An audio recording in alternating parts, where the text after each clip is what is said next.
Assalamualaikum warahmatullahi wabarakatuh. Perkenalkan, saya Cindy Anastasia Putri Ramadhani dari kelas S1 Akuntansi 2023G dengan NIM 23080694141. Di sini, saya mau mempresentasikan proposal saya yang berjudul Analisis Peran Akuntansi Terhadap Persediaan Barang Dagang CV Sinar Makmur Gandusari. Pada presentasi kali ini saya membahas mengenai yang pertama, latar belakang, yang kedua, rumusan masalah, yang ketiga, tujuan dan manfaat penelitian, yang keempat, landasan teori, dan yang kelima adalah metode penelitian. Yang pertama adalah latar belakang. Sistem akuntansi persediaan memegang peranan penting dalam regulasi untuk mencegah manipulasi aset perusahaan, khususnya persediaan. Dengan sistem yang baik, gudang yang ada terlindungi dari kemungkinan kesalahan stok atau kehilangan stok. Misalnya nilai persediaan yang tercermin dalam laporan akuntansi tahunan tergantung pada metode yang digunakan dan konsistensinya dari tahun ke tahun. Jika metode yang digunakan efektif dalam mencatat dan mengevaluasi persediaan, maka dapat meningkatkan keuntungan perusahaan. CV Sinar Makmur merupakan salah satu perusahaan swasta yang bergerak di bidang perdagangan yang bertujuan untuk memperoleh laba. CV Sinar Makmur Gandusari bergerak di bidang penjualan bahan-bahan pokok dan bahan-bahan campuran merupakan kegiatan pokok perusahaan. Maka, dilihat dari kegiatan diperlukan adanya suatu sistem pengelolaan persediaan yang wajar. Yang kedua adalah rumusan masalah. Pada penelitian kali ini saya memilih rumusan masalah yaitu apa pengaruh akuntansi dalam persediaan barang dagang pada CV Sinar Makmur Gandusari. Yang ketiga adalah tujuan penelitian. Tujuan penelitian saya adalah untuk mengetahui dan menganalisis peran akuntansi dalam persediaan barang dagang pada CV Sinar Makmur Gandusari. Yang keempat adalah manfaat penelitian. Penelitian saya memiliki dua manfaat. Yang pertama adalah manfaat teoritis, di mana hasil penelitian diharapkan dapat bermanfaat, khususnya dalam kajian sistem akuntansi persediaan barang dagang CV Sinar Makmur Gandusari.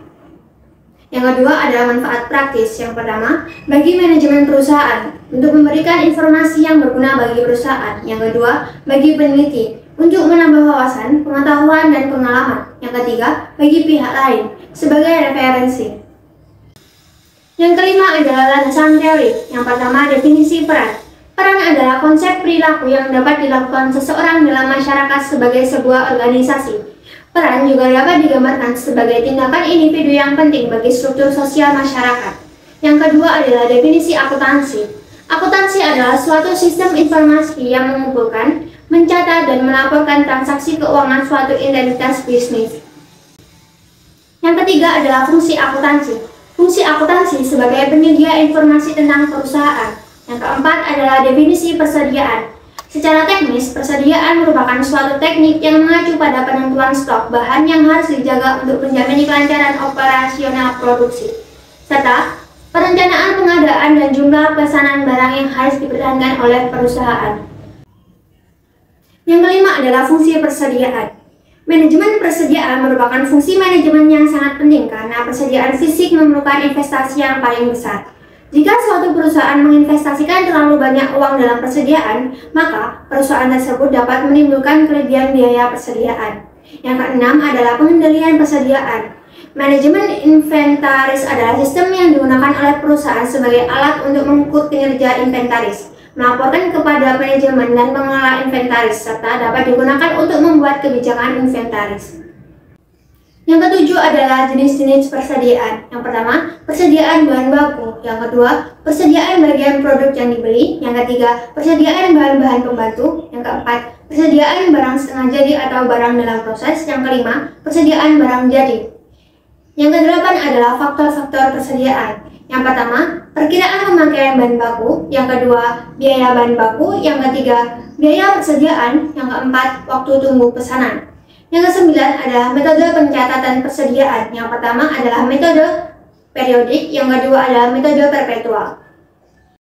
Yang kesepuluh adalah metode penilaian persediaan. Yang pertama metode FIFO. Cara kerja metode FIFO adalah mengutamakan produk yang datang lebih dahulu.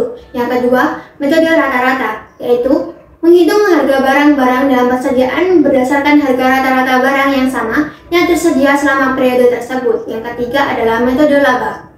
Kemudian yang ke-11 adalah pengendalian intern atas persediaan. Yang pertama, Pengendalian internal akuntansi tujuannya untuk melindungi aset perusahaan dari penipuan dan memastikan bahwa catatan akuntansi dapat diandalkan.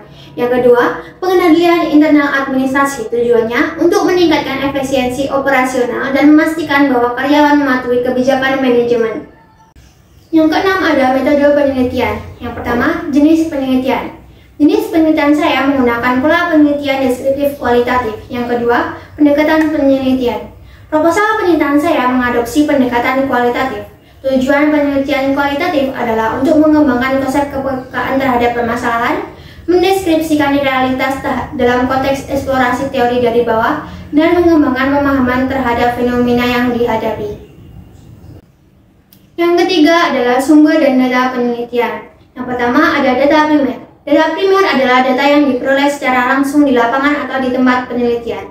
Yang kedua ada data sekunder. Data sekunder merupakan data yang diperoleh dari teknik pengumpulan data yang mendukung data primer. Kemudian yang keempat adalah teknik pengumpulan data. Yang pertama ada observasi, yaitu metode pengumpulan data dengan menggunakan mata tanpa bantuan alat standar lain. Yang kedua ada wawancara, yaitu suatu bentuk komunikasi untuk memperoleh informasi. Yang ketiga ada dokumen, yaitu dokumen dapat berupa tulisan, gambar, atau karya monumental. Yang kelima adalah teknik analisis data. Yang pertama, reduksi data. Mereduksi berarti merangkum atau memilih hal-hal yang penting. Yang kedua, penyajian data. Penyajian data adalah proses menyusun informasi secara sistematis untuk sampai pada suatu kesimpulan sebagai hasil suatu penelitian. Yang ketiga ada verifikasi atau penarikan kesimpulan. Kesimpulan tersebut didasarkan pada hasil analisis data dari catatan lapangan observasi.